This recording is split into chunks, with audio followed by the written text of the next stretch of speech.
নমস্কার বন্ধুরা, তোলাস ওয়ার্ল্ডের আরেকটি নতুন পর্বে তোমাদের সবাইকে স্বাগত। আজকে আমি আরেকটা নতুন রেসিপি নিয়ে তোমাদের কাছে চলে এসেছি। আর এই ঠান্ডার সময় মানেই তো পিঠে পাটিসাপটার সময়। তো এই সময় আমি পিঠে পাটিসাপটা না, আজকে বানাচ্ছি মালপোয়া। আর এটার মধ্যে একটা নতুনত্ব আছে, সেটা হচ্ছে মালপোয়া তো আমরা একদম ছাঁকা তেলে ভাজি, ডিপ ফ্রাই করি, কিন্তু আমি এই মালপোয়াটা বানাবো মাত্র 2 চামচ তেল দিয়ে।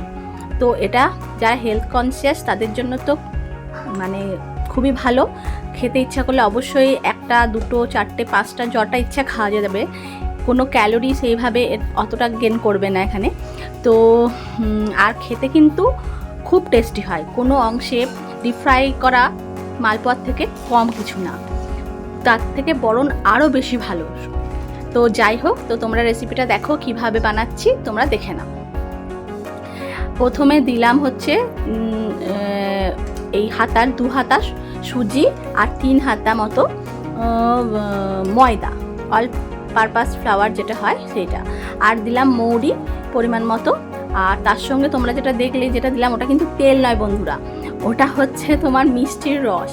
আমার কাছে ছিল এই মিষ্টি গুড়ের রসগোল্লার রসটা ছিল। আমি ভাবলাম এটা ফেলে না দিয়ে এটা এতে ব্যবহার করলে জিনিসটা নষ্টও হবে না, অথচ ব্যবহারও হয়ে যাবে, আর চিনিটাও আমার বেশি খরচ হবে না।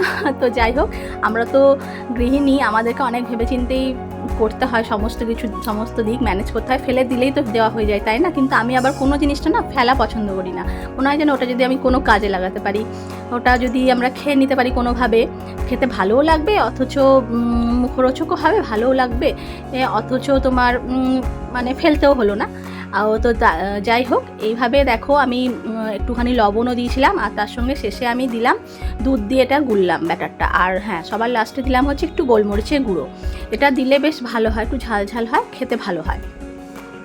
এটাকে এবার রেস্টে রেখেছিলাম, মোটামুটি আধ ঘন্টা থেকে 1 ঘন্টা রেস্টে রাখতে হবে, রেখেছিলাম কিছুক্ষণ।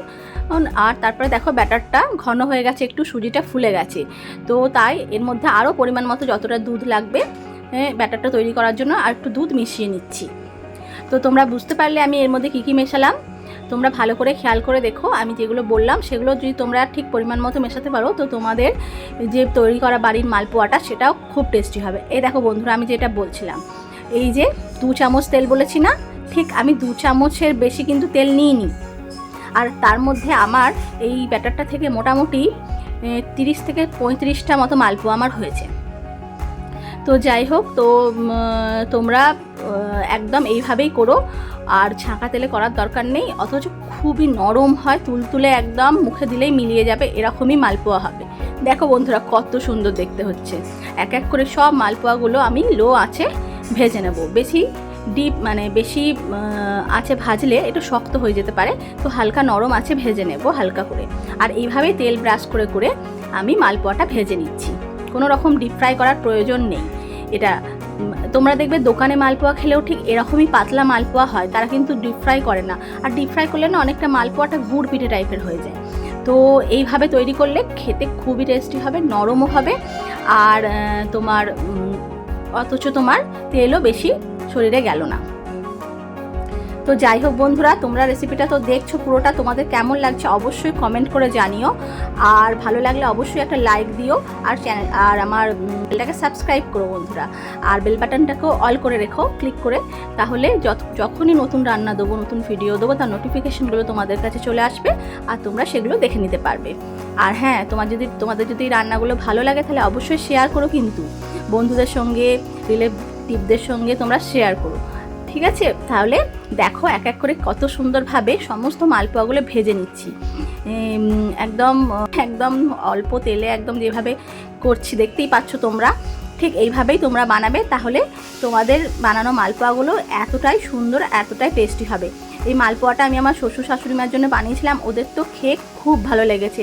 আমার শ্বশুরমশাই মিষ্টি খেতে খুব ভালোবাসেন, মানে মিষ্টি জাতীয় জিনিস, তো ওনার অবশ্য সুগারও রয়েছে। তো আমি সেই জন্য যতটা সম্ভব পারলাম যে কম তেলে কম চিনি দিয়ে বানাতে। তো মিষ্টি রসটা অবশ্য দিয়েছি, কিন্তু মিষ্টি খুব বেশি হয়নি, কারণ পরিমাণটা আমার অনেকটা ছিল, ব্যাটারের পরিমাণটা আমি অল্প রসই দিয়েছি। তো তোমরা মিষ্টিটা তোমাদের টেস্ট অনুযায়ী বুঝে দিও। তোমাদের বাড়িতে যদি মিষ্টির রস না থাকে অবশ্যই তোমরা চিনি বা গুড় দিয়ে বানাতে পারো। আমার যেহেতু রসটা ছিল সেহেতু আমি বানালাম এইভাবেই। তো এটা গুড় দিয়ে বানালেও খুব টেস্টি হয়, তোমরা অবশ্যই এটা বাড়িতে একবার হলেও ট্রাই করো। তাহলে দেখো বন্ধুরা, এক এক করে সমস্ত মালপোয়াগুলো আমার ভেজে নেওয়া হয়ে গেল। সমস্তগুলো হয়নি, কয়েকটাই হয়েছে। আমি তোমাদেরকে দেখাচ্ছি, আরও যখন সবাই খাবে তখন আমি গরম গরম সবাইকে ভেজে দেবো। তো যাই হোক, দেখো কত সুন্দর জালি জালি পাড়া হয়েছে দেখতে। আর এটা না খুব নরম হয়েছে বন্ধুরা, তোমরা বাড়িতে একবার বানিয়ে দেখলেই বুঝতে পারবে এটা কতটা নরম হয়। আর এত সুন্দর গন্ধ আর এত সুন্দর স্বাদ হয়েছিল, কি বলবো, তোমাদের মুখে দিলেই মিলিয়ে যাচ্ছিল। তো দেখো, তোমরা দেখতেই পাচ্ছ কত সুন্দর হয়েছে। আর বাড়িতে তোমরা অবশ্যই একবার বানিয়ে দেখো, আর আমাকে অবশ্যই কমেন্ট করে জানাতে ভুলো না কিন্তু, যে তোমাদের বানানো মালপোয়াটা এরকমই হলো কিনা। তাহলে আজ আসি বন্ধুরা, আবার অন্য কোনো দিন অন্য কোনো রেসিপি নিয়ে বা ব্লগ নিয়ে দেখা হবে। চলি বন্ধুরা, টাটা।